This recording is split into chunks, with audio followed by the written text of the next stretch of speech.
Here's Brody Brazil. For Celebrini and Smith, they kind of have some decisions to make here. Staying in college is an option. Trying the NHL is an option. I'm sure this is a group decision and conversation ultimately when everybody's drafted and all that stuff. So from you, in the player perspective, you've been there, done that. Now you're removed from it, so I think maybe you even see it better. If you're them, what would you do? You said it great before we pressed record and we were talking beforehand.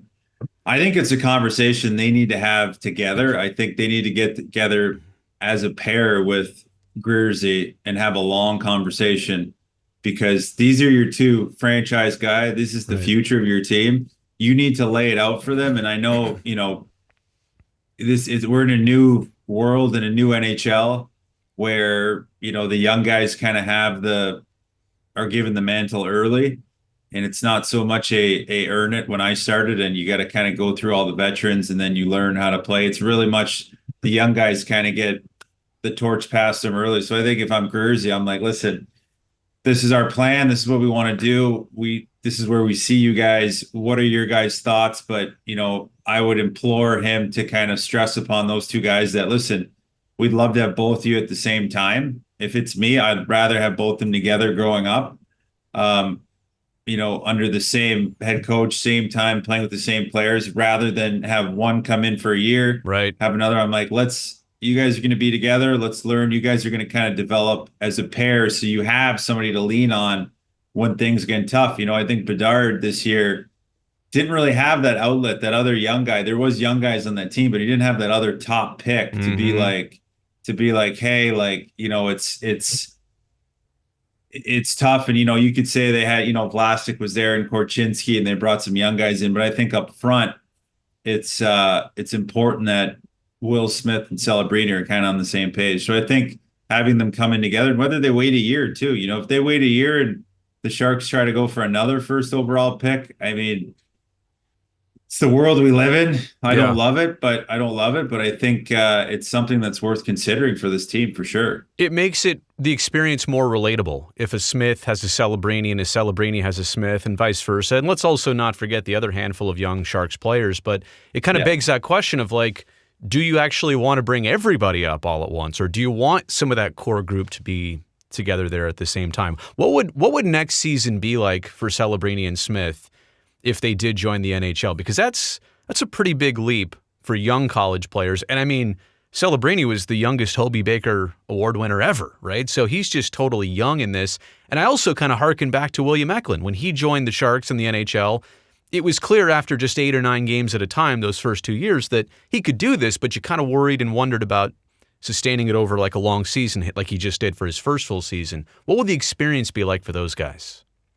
Well, you don't want them to get bad habits. And, with Willie, he seemed to break those bad habits as the year went on or tried to, but it was a struggle because you're always playing from behind and you're always chasing games and you have to cheat, and it just doesn't lend itself to great development. So I think it's going to be growing pains for him a little bit, but if I'm the Sharks, I bring back Patty Marleau, I bring back Joe Thornton, I bring back Jason Demers, Setaguchi. Let us lace them up and just insulate these young kids with just the teams of old, and maybe bring back Rob Blake and put him back there and just help out these young kids. So, boy, you're really omitting Dan Boyle. Is that on purpose, or is that? Oh, Boiler, because he's gonna take my power play ice away. That's why.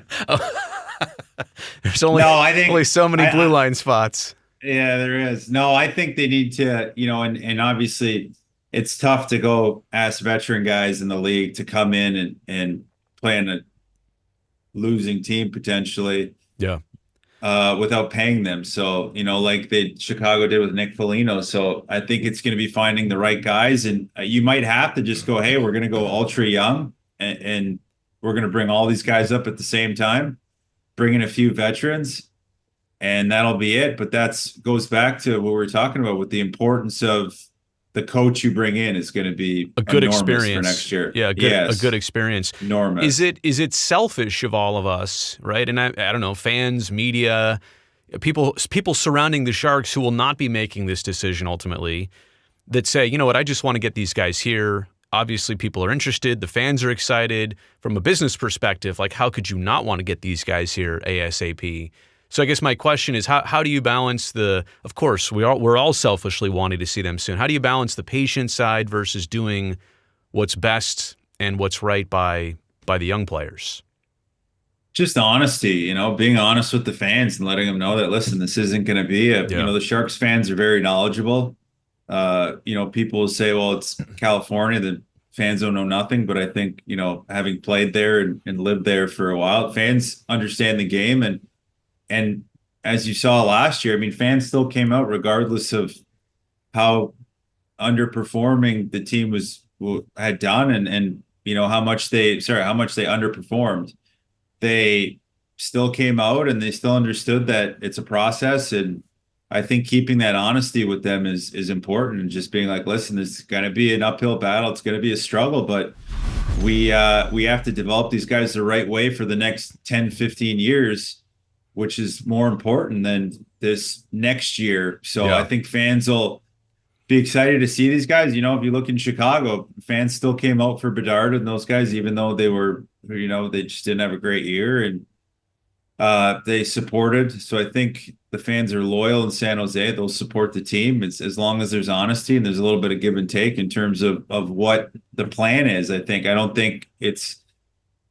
think Jersey should hold his cards tight to the chest. I think it should be out in the open for at least the next few years of what we're doing. And I think he's done that so far. Yeah. And I think he just needs to continue to be like, here's my hand. Like, this is what it is. I'm not hiding anything. This is what we're going for in a coach. This is what we're going for in players to come, and just be an open book, because that allows fans to kind of digest it a little bit better, and then not be so reactionary whether Macklin comes in next year or he takes a year off, and not takes a year off, but plays elsewhere. College, and plays college, and same thing with Will Smith. So I think it's just important with the fans just to keep a level of honesty always.